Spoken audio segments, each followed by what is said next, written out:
Soya mokili Nzambe ozali nyonso ya mokili Nzambe ozali nyonso ya mokili Yesu Yesu Nzambe ozali nyonso ya bana Kongo Nzambe ozali nyonso ya bana Kongo Nzambe ozali nyonso ya bana Kongo Yesu. Éternel notre Dieu, puissant et merveilleux Père, le Dieu d'Israël, notre roi, notre créateur. Accomplis, Seigneur, toute bonté et toute paix.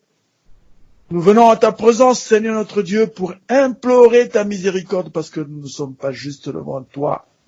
Seigneur, nous venons implorer ta miséricorde. Pour que nous soyons, Seigneur, justes devant toi, parce que, Seigneur, nous avons péché. En pensée, en parole, en action, Seigneur, notre Dieu, par le toucher. Nous n'avons pas été justes devant toi, Seigneur. C'est pour ça que je te supplie, ô Père, de venir à notre aide, d'effacer toutes nos méchancetés, d'effacer tout ce que nous avons fait de mauvais, Seigneur notre Dieu, en te demandant pardon pour que le Saint-Esprit, pour que l'Esprit, pour que la plénitude de ta grâce vienne effacer toutes nos transgressions, Seigneur. Merci Seigneur notre Père, merci Seigneur notre Dieu. Viens maintenant, Père, habiter en nous, Seigneur, pour que moi je puisse me taire et que toi tu puisses te lever, Seigneur, pour parler de ta part. Parce que je ne suis pas digne, Seigneur. Et par ton amour, par ta bonté, Père berger, viens, Seigneur, construire en nous, par ta miséricorde, Seigneur, ce socle qui permettra à ce que, Seigneur, tout ce que nous allons dire soit sur le signe de ta bonté, de ta paix et de ton amour. Seigneur, tu nous demandes toujours de marcher en amour, Seigneur. C'est ce que nous essayons de faire. Mais Seigneur, quand nous tombons, nous sommes obligés de revenir vers toi pour implorer ta miséricorde toujours, Seigneur notre Dieu, afin que tu sois le Dieu d'amour, de vérité et de paix pour notre vie. Seigneur, nous te bénissons. Bénis cette assemblée, Seigneur, parce que c'est ton royaume, ô Père de gloire. Nous sommes rassemblés autour de toi, autour de ta puissance, autour de ta bonté, Seigneur, pour que toi seul puisses diriger cette séance, Seigneur. Je te la remets entre tes puissantes mains, Seigneur, pour que tu sois le gardien, pour que tu sois le bouclier de cette réunion de prière. En ton nom, Seigneur Jésus, j'ai ainsi prié. Nous te disons Amen. Amen. Amen. Bénissons Amen. l'Éternel. Merci bien-aimé. Amen. Bénissons l'Éternel. Nous allons tout de suite aller parce que nous avons déjà entamé le temps. Alors, le titre de ma prédication de ce soir, je l'ai intitulé « Il est Dieu et il fait ce qu'il veut ». Alors, pour cela, j'ai pris le texte de Jérémie 18, de 1, je vais aller jusqu'à 11. La parole de Dieu fut adressée à Jérémie de la part de l'Éternel en ces mots. Lève-toi et descends dans la maison du potier. Là, je te ferai entendre mes paroles. J'ai descendu dans la maison du potier, et voici, il travaillait sur un tour. Le vase qu'il faisait ne réussissait pas. Comme il arrive à l'argile dans les mains du potier, il en refit un autre vase, tel qu'il trouva bon de le faire. Et la parole de Dieu, et la parole de l'Éternel me fut adressée en ces mots. Ne puis-je pas agir envers vous comme ce potier, maison d'Israël? Dit l'Éternel. Et voici, dit l'Éternel, voici, comme l'argile est dans la main du potier, ainsi vous êtes dans ma main, maison d'Israël. Soudain, je parle sur une nation, sur un royaume, d'arracher, d'abattre et de détruire Mais si cette nation sur laquelle j'ai parlé revient de sa méchanceté, je me répands du mal que j'avais pensé lui faire. Et soudain, je parle sur une nation, sur un royaume, de bâtir et de planter. Mais si cette nation fait ce qui est mal à mes yeux et n'écoute pas ma voix, je me répands du bien que j'ai eu l'intention de lui faire. Parle maintenant aux hommes de Juda et aux habitants de Jérusalem et dis, ainsi parle l'Éternel, voici je prépare contre vous un malheur. Je médite un projet contre vous, que chacun revienne de sa mauvaise voie, reformez vos voies et vos œuvres. Amen. Quand Dieu parlait à Jérémie, il lui parlait sous un vent violent. C'était une tempête qui devait souffler. Quand Dieu disait à Jérémie que je vais te parler, Jérémie se préparait en conséquence, parce qu'il savait comment Dieu lui parlait. Et Jérémie a été un prophète sur lequel vraiment le Seigneur a vraiment travaillé sur lui. Alors, au point même, il s'est demandé, mais est-ce que le Dieu qui me parle, vraiment, je ne peux pas le voir un jour? Et ce n'est que vers la fin de sa vie, quand Jérémie devait quitter le monde terrestre, que Dieu lui a montré, lui a dit, que Jérémie, tout le temps que tu étais sur terre, j'ai été avec toi partout où tu as été. Alors Jérémie ne comprenait plus rien. Donc je disais que Jérémie, pour écouter la parole de Dieu, devait s'accrocher ou se blottir sur un arbre pour écouter Dieu lui parler dans le vent. Alors, bien aimé, le passage que nous venons de lire, Dieu appelle Jérémie chez un potier. Et quand Jérémie arrive chez le potier, Dieu lui montre ce que le potier est en train de faire. Jérémie observe d'abord le potier. Il était en train de faire un vase, il n'arrivait pas à le faire. Et chaque fois, il cassait le vase. Et Dieu lui dit, Jérémie, est-ce que tu penses que ce que le potier fait, moi je ne peux pas le faire sur vous, puisque vous n'êtes que des vases d'argile? Car tout Israël est dans les mains de l'Éternel. Alors Jérémie est resté tranquille, parce que Dieu voulait lui transmettre un message pour le peuple de Juda et tout Israël. Donc vous voyez bien que même dans la parole de Dieu, Dieu met Juda à part et Israël de notre côté. Mais c'est le même peuple. Mais Juda, pourquoi? Parce que Juda a le sceptre. Juda a le commandement. C'est pour ça que Dieu parlait d'abord à Juda. C'est-à-dire c'est d'abord à Juda, ensuite à tout Israël. Alors, je disais que tout Israël est dans les mains du Seigneur, de l'Éternel, comme un vase dans les mains du potier. Oracle du Seigneur, comme l'argile est dans les mains du potier, ainsi nous sommes dans les mains de l'Éternel, maison d'Israël, dit le Seigneur. Donc le message que Dieu donne à Jérémie, c'est pour que le peuple sache que Dieu est souverain. Et Dieu annonce à Jérémie que si le peuple ne se reprend pas, je veux le punir et je ne reviendrai pas, sauf s'il revient de ses mauvaises manières de vivre. Donc Dieu a toujours été vraiment proche d'Israël, mais Israël n'a jamais compris. Ainsi nous vivons les mêmes problèmes que ceux que Israël avait vécu avant. C'est pour ça que nous devons vraiment faire attention, bien-aimés, parce que Dieu nous parle toujours, Dieu nous suit. Et pour montrer qu'il fait ce qu'il veut, le psaume 115, au verset 3, nous dit, je lis au nom du Seigneur, notre Dieu est au ciel. Il fait tout ce qu'il veut. Et ce qu'il fait, il le fait pour qui? Pour Israël. Et un autre passage dans Jean 3, de 35 à 36,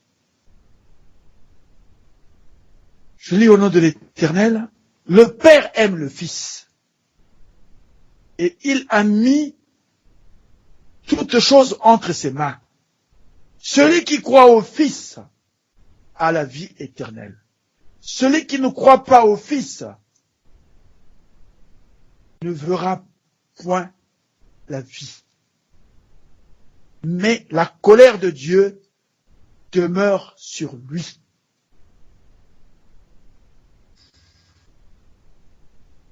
Le Fils et le Père et le Saint-Esprit, c'est un seul Dieu, mais en différentes fonctionnalités. Là, dans Jean 3, de 35 à 36, Dieu nous montre comment il est avec le Fils. Parce que le Fils est Dieu. Parce que le Saint-Esprit est Dieu. Pas aussi, non. Le Fils est Dieu, le Saint-Esprit est Dieu, le Père est Dieu. Mais ce sont les fonctionnalités qui diffèrent. Donc, bien-aimés, faisons bien attention à notre marche et à notre comportement. C'est pour ça que tout ce que Jérémie a dit dans Jérémie 18 nous intéresse. Pourquoi? Parce que nous sommes les premiers concernés. Nous, le peuple de Juda et le peuple d'Israël. Parce que nous savons que Dieu a retrouvé Israël en terre Congo. Donc les terres africaines, les terres chaudes, le centre de l'Afrique. Bien-aimés, si ce n'est pas le prophète de l'éternité, comment allions-nous savoir que nous sommes Israël? Aucun homme, même pas celui qui dirige l'Église catholique, ne savait même pas où est Israël. Ils savent seulement qu'ils ont triché avec le peuple noir, mais ils ne savaient pas que ce peuple noir, c'est Israël. Même s'ils le savaient, ils ne pouvaient pas le dire, parce que c'était pas à eux de le déclarer. Israël devait déclarer lui-même sa libération à haute et intelligible voix, comme le fait notre prophète de l'éternité. Donc, bien-aimés, accrochons-nous bien à la parole de Dieu, sachant que nous sommes les serviteurs de Dieu. Et si nous sommes les serviteurs de Dieu, nous devons avoir un comportement positif. Un comportement vraiment qui cadre avec ceux de la maison d'Israël. Ceux qui sont choisis par l'Éternel. Parce que c'est nous qui sommes choisis par l'Éternel. C'est pas un autre peuple, c'est pas un autre royaume. Le royaume qui est descendu, c'est le royaume des cieux. Qui est venu se marier avec le royaume Congo. Pour que le peuple puisse être vraiment en harmonie, l'homme puisse être en harmonie avec le Père, avec le Créateur. Et pour cela, il a choisi un homme qui ne donne peut-être pas l'impression d'être celui-là, mais c'est par lui que Dieu parle à son peuple. C'est lui qui a été choisi, parce qu'il est Dieu lui-même. Alors, bien-aimés, ayons des comportements vraiment des gens qui ont quand même reçu un enseignement. Or, le comportement que nous avons affiché tout le temps, c'est pas le comportement des gens qui ont reçu un enseignement. C'est le comportement des gens qui lisent seulement la Bible. Et pas ceux qui ont reçu un enseignement. Nous, hormis la parole que nous lisons, nous avons un enseignement qui était caché, mais qui est révélé aujourd'hui. Bien-aimés, faisons bien attention. Alors, je vais aller dans le psaume 32, verset 8. Je lis au nom du Seigneur. Je t'instruirai et je te montrerai la voie que tu dois suivre. Je te conseillerai et j'aurai le regard sur toi. Ce passage m'emmène à parler des 4 puissances spirituelles. Et avant d'aller, voici, je me tiens à la porte et je frappe. Si quelqu'un entend ma voix et ouvre la porte, j'entrerai chez lui, je souperai avec lui et lui avec moi. Dieu a créé toutes choses dans le plan de la vérité. Il faut, dans l'Apocalypse 20, l'Apocalypse 3 au verset 20, il faut que l'homme déclare en soi, il faut que l'homme déclare que Dieu en soi, Dieu s'incarne en l'homme. Il faut le déclarer. Quand vous le déclarez, Dieu vient en vous. Parce que tout est parole. Et la parole, c'est la vie. Et c'est ainsi que l'esprit qui vivifie, l'esprit vivifie, mais la chair ne sert à rien. La chair ne sert qu'à se manifester sur le plan physique. Il faut donc exercer cette chair à ce que l'esprit s'impose sur la chair pour que nous puissions être des vrais spirituels. Alors, Dieu, pour cela, Christ dit à Élie, je t'ai envoyé sur la terre pour que tu conduises l'homme à sa destinée. Voilà pourquoi Élie est venu sur la terre. Je parle d'Élie, le prophète de l'éternité, Dieu lui-même, le Père Majesté.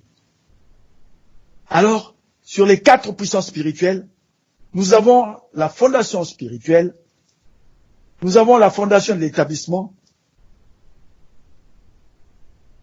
la fondation spirituelle de l'Église, et nous avons le don de la révélation. La fondation spirituelle, Christ est notre fondation. Si notre fondation n'est pas basée sur le Christ, il y a un problème en nous. Il faudrait que nous puissions reviser vraiment notre position parce que j'ai l'impression que c'est ce que nous sommes en train de vivre un peu au royaume.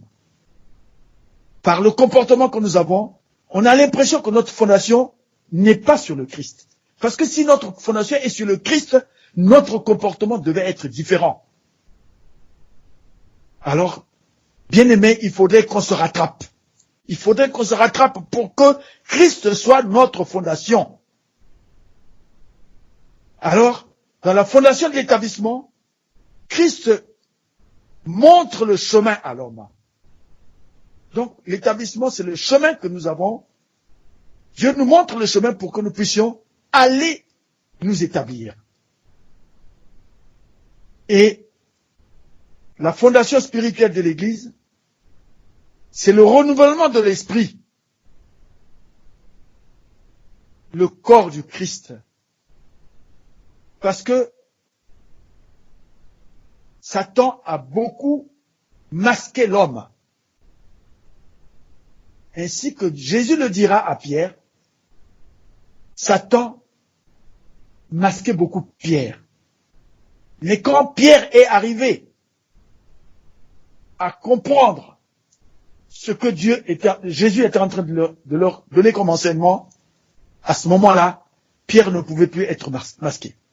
Parce que Pierre avait, quand ils ont reçu le Saint-Esprit, Pierre ne pouvait plus être masqué. Sinon, avant, c'était la foi qui les faisait agir. Il fallait qu'ils aient la foi pour qu'ils guérissent. Il fallait qu'ils aient la foi pour qu'ils fassent toute opération que Dieu leur commandait. Donc, bien aimés, nous devons veiller à ces 4 puissances spirituelles pour que nous puissions comprendre comment nous sommes en train de croître. Pour que, justement, le malin ne puisse plus masquer les enfants de Dieu, parce que nous aurons atteint le don de la révélation. Il faudrait que, parce que la divine présence de Dieu est sur terre, elle est puissante. Le disciple accompli ressemble au maître. À quel moment le disciple s'accomplit? Quand il atteint le don de la révélation. Alors, là, l'homme est complet. Les 4 corps de l'homme, les 3 corps de l'homme sont en lui. Et Dieu veille sur lui, et l'homme est complet. Élie est le tabernacle de Dieu. Il faut bien le conduire. Élie, c'est le livre de Dieu, le livre de la vie. Dieu suit un plan qu'il a mis dans son prophète. Le tabernacle est là où se trouve la puissance de Dieu. Bien-aimé, je ne me suis peut-être pas étendu sur les 4 puissances spirituelles, mais c'est la clé qui doit nous faire changer de comportement. Parce que le comportement, nous devons le changer dès le départ. Quand le comportement est changé, l'homme qui suit l'Éternel, l'homme qui suit le prophète, l'homme qui est dans le royaume, ne peut plus se perdre. Parce que l'Esprit de Dieu veille sur l'homme. L'Esprit du prophète de l'éternité veille sur le christicien. Parce que le christicien a posé ses fondements, le fondement spirituel qui a été posé sur lui est Christ, notre fondation. Vraiment, nous devons reviser ces positions-là, bien-aimés. Parce que j'ai l'impression que on est en train de se perdre, alors que le Père majestueux est en train de parler. Tous les jours, il parle. On donne l'impression qu'on ne comprend pas parce que nos comportements ne cadrent pas avec tout ce qu'il dit. Donc, revenons à la croisée du chemin. Redémarrons normalement. Si nous n'avons pas invité Christ dans notre vie dès le départ, faisons-le. On l'invite, il faut déclarer ce que Apocalypse 3 dit, Apocalypse 3, 20 nous dit. Il faut le déclarer pour un changement de vie, pour un changement de mode de vie, pour que Christ prenne la direction de notre vie. Bien-aimés, notre Dieu est grand. S'il a suscité le royaume en ces temps-ci où nous sommes sur la terre, c'est que Dieu a voulu amener l'homme à ce qu'il se réalise parce que nous sommes au temps de la fin. Est-ce que vous pensez, bien-aimés, que le Seigneur Jésus était obligé de venir sur la terre? Mais il était obligé de venir parce que l'homme, c'est lui qui a créé l'homme. Et l'homme est tombé. Pourquoi l'homme est tombé? Parce que l'homme n'a pas respecté la loi que Dieu lui avait fixée. Et aujourd'hui, on marche encore dans ce système-là? Non. Il faut qu'on change, bien-aimés. Il faut qu'on change. Parce que nous avons cette grâce d'avoir un royaume. D'avoir le royaume, pardon. Pas un royaume. D'avoir le royaume. Parce qu'il n'y a pas 2 royaumes. Il n'y a qu'un seul royaume. D'avoir le royaume. Et nous sommes, Dieu a permis à ce que nous puissions nous manifester en ce temps-ci. Alors, écoutons et suivons les directives du tabernacle que Dieu nous a institué sur terre, qui est son prophète de l'éternité, qui est Dieu lui-même. Dieu est venu sur la terre dans un véhicule. Ce véhicule, c'est Elinzeza. Mais c'est Dieu lui-même qui agit. Dieu peut changer de véhicule. Comme quand Dieu est venu dans Jésus, il avait pris un véhicule. C'était l'homme Jésus, le véhicule. Aujourd'hui, c'est Elinzeza.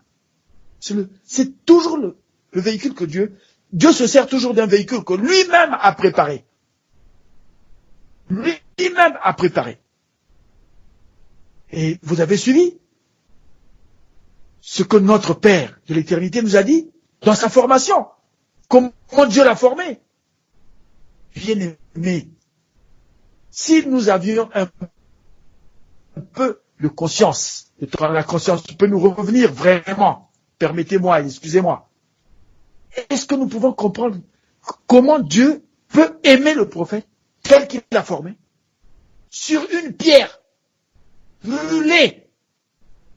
Quel est celui-là qui a son fils, qui acceptera former son fils dans cette fournaise-là, pour qu'il soit solide, pour qu'il soit formé, afin qu'il soit le vase réceptacle de la parole de Dieu.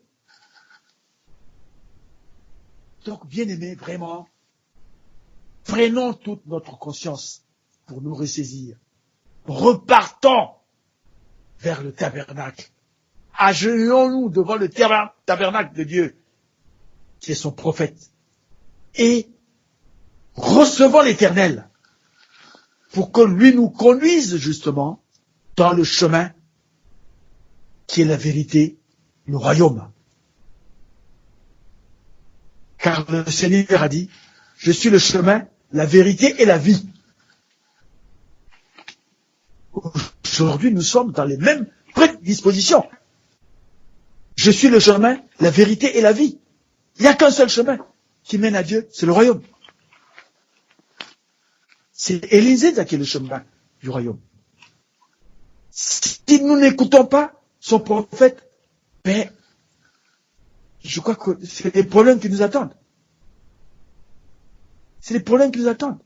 Alors, bien-aimés, reconcentrons-nous, cherchons à comprendre pourquoi nous sommes arrivés au royaume.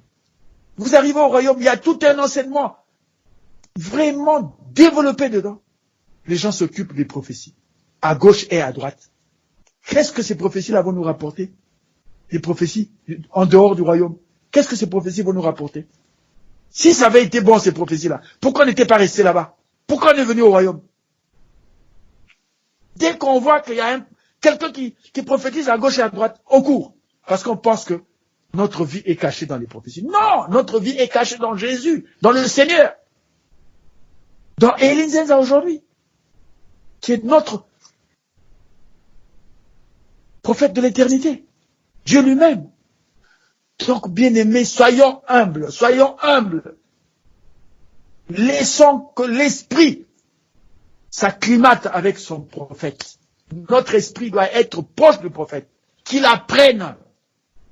Et nous allons retransmettre au corps physique, parce que le corps physique, des fois, est trop lourd. Donc, nettoyons-le. Par des prières de supplication de pardon, pour que Dieu nous lave de toute impureté, de toute iniquité. Car l'iniquité est un mystère. L'iniquité est un mystère. Donc c'est pour ça que, bien aimés, quand nous n'arrivons pas à nous libérer, repartons au pied du Maître. Repartons au pied. Seigneur, je n'arrive pas. Seigneur, c'est toi qui m'as créé. J'ai une difficulté. Et Dieu te révélera. Dieu te révélera. Et tu pourras faire une bonne confession qui permettra à ce que nous soyons limpides devant lui et que nous puissions commencer notre marche vers les grandes choses. Car les mystères dans le royaume, rien que les paroles, les enseignements du royaume sont des mystères. Les enseignements du royaume, les enseignements du premier cristal théologien sont des mystères. Parce que c'est des enseignements qui viennent du premier plan d'émanation. Où Dieu vit lui-même, où le trône se trouve. Alors, bien-aimés, vraiment, par ces mots, je voulais que vous puissiez trouver consolation pour que nous allons vraiment vers un repentir nécessaire pour que nous puissions redémarrer et que nous puissions comprendre le royaume. Parce que tel que nous nous sommes comportés là, nous avons compris que nous n'avons pas compris le royaume encore. Nous n'avons pas compris le royaume. Et nous ne pouvons pas comprendre notre Père de l'éternité. Alors, revenons au royaume. Revenons au royaume et mettons-nous en conformité avec notre Père pour que nous soyons vraiment dans ses bénédictions et que nous puissions obtenir ses bienfaits. Car il est venu pour nous conduire dans notre destinée. Bien-aimés, sachez que l'Éternel a tant aimé l'homme qu'il n'a point hésité d'envoyer son Fils afin que quiconque croit en lui soit sauvé. Bénissons l'Éternel. Je vous remercie, bien-aimés, pour ces paroles. Je voudrais vraiment que nous puissions mettre ça en pratique. C'est vrai que je ne me suis pas trop étendu sur les quatre puissances spirituelles, mais on aura le temps de s'étendre encore dessus pour que ça soit notre nourriture au quotidien afin que nous amène au développement spirituel. Amen. Je demanderai à la chorale de pouvoir nous chanter une chanson pour que je puisse recevoir notre Père de l'éternité.